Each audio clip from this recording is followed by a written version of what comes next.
Hello students, Gupta गुरु channel में आप लोगों का स्वागत है। हम लोग पॉलिनोमियल पढ़ रहे थे।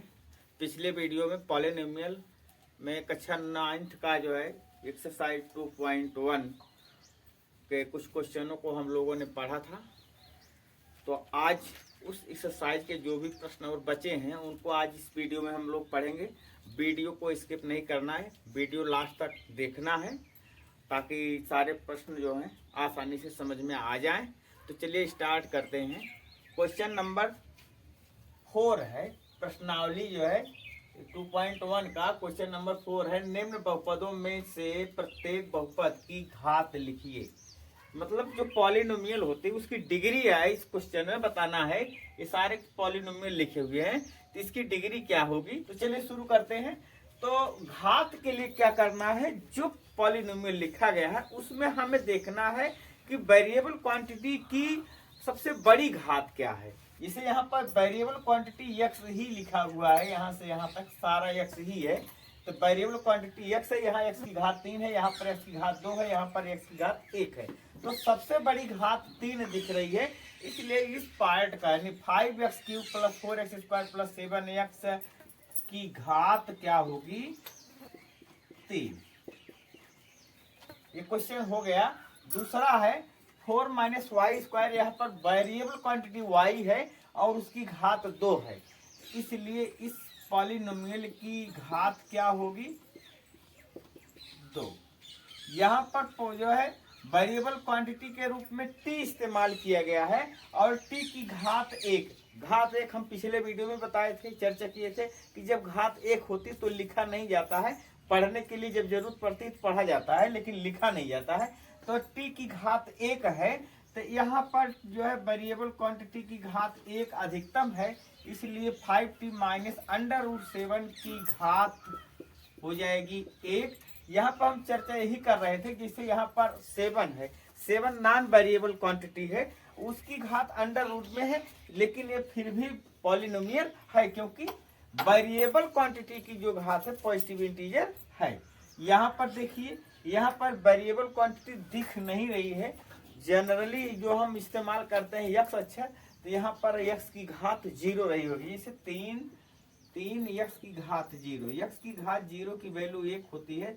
3 × 1 करेंगे 3 आ जाएगा, इसलिए इसकी घात क्या हो जाएगी,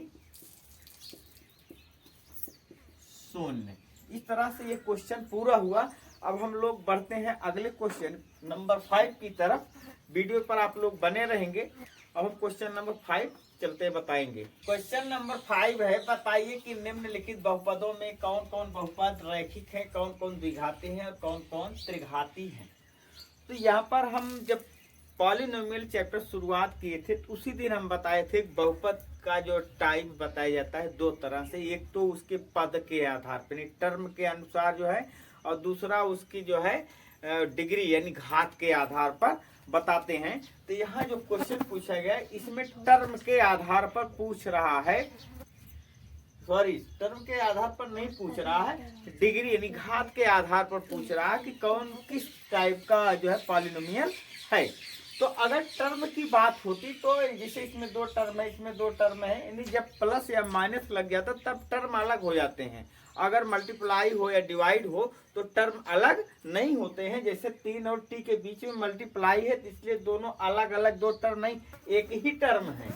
लेकिन जब प्लस या माइनस कहीं लग जाएगा तो वहां से जो है अलग अलग टर्म हो जाते हैं। तो टर्म के हिसाब से अगर देखते हैं तो इसमें 2 टर्म है, इसे द्विपद बहुपद कहेंगे या द्विपदी बहुपद कहेंगे। इसमें भी 2 पद हैं, इसे भी द्विपदी कहेंगे। इसमें 1 2 3 पद हैं, इसे त्रिपदी कहेंगे। यहाँ पर 2 पद है, 2 पदी, इसमें 1 ही पद है, इसमें भी 1 ही, इन तीनों में 1 ही पद है, 1 पदी बहुपद कहेंगे। लेकिन यहाँ पर क्वेश्चन जो है डिग्री के आधार पर पूछा गया है, घात के आधार पर। तो देखते हैं जो सबसे बड़ी घात होगी वही उसकी घात कही जाएगी। अगर सबसे बड़ी घात 1 है तो रैखिक, सबसे बड़ी घात 2 है तो द्विघाती, और सबसे बड़ी घात अगर 3 है तो त्रिघाती होगा। तो पहले वाले में देखते हैं, सबसे बड़ी घात 2 दिख रहा है, इसलिए हम यहाँ लिखेंगे द्विघाती बहुपद है, ये द्विघाती कहा जाएगा। इसमें सबसे बड़ी घात 3 है, इसे हम लिखेंगे त्रिघाती बहुपद। और तीसरा खंड है, इसमें सबसे बड़ी घात 2 दिख रहा है, इसलिए इसे लिखेंगे द्विघाती बहुपद। इधर देखो यहाँ पर 2 पद है, लेकिन जो सबसे बड़ी घात x अकेला लिखा है, x की घात 1 सबसे बड़ी घात है, इसलिए हम इसे लिखेंगे रैखिक। ये रैखिक बहुपद है। नीचे वाला 3t, इसमें भी सबसे बड़ी घात 1 है, इसलिए इसको भी हम लिखेंगे रैखिक बहुपद। इसमें सबसे बड़ी घात एक ही टर्म है, सबसे बड़ी घात 2 है, इसे द्विघाती लिखेंगे, द्विघाती।